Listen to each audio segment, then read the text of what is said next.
911 calls from 911 call center. Tania, are you sure you gave me the correct address? I asked the caller again. Yes, I've been working here for 2 years, she screamed frantically.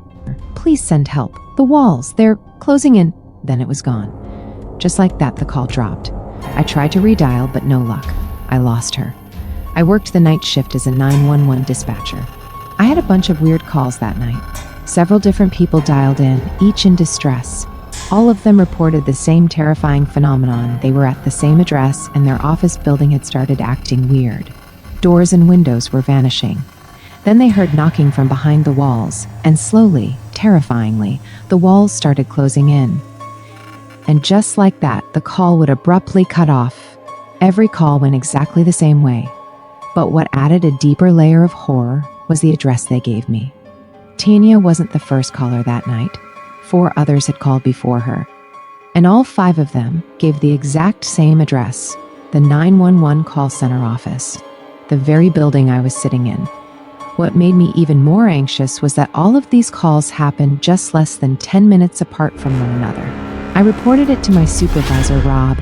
He didn't know what to make of it. At first, he suspected prank calls.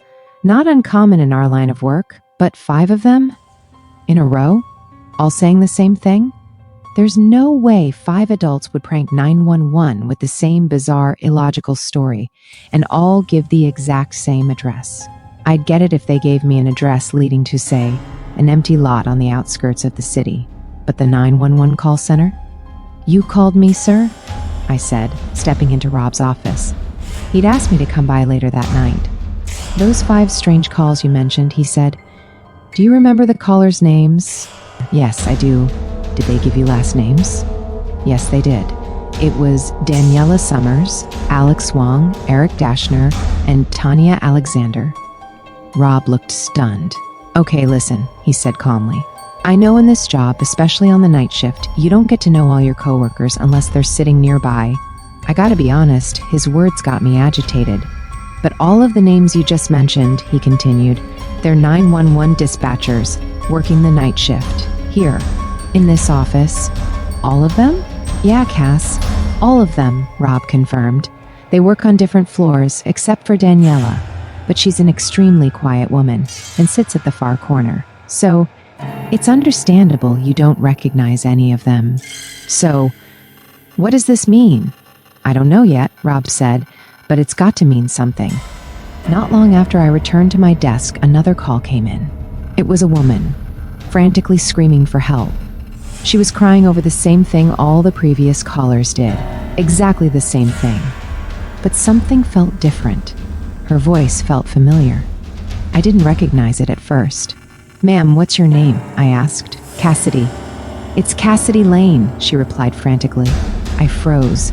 It was my voice. It was my name. But how could that be possible? Cassidy, what's your address? I asked her, eventually.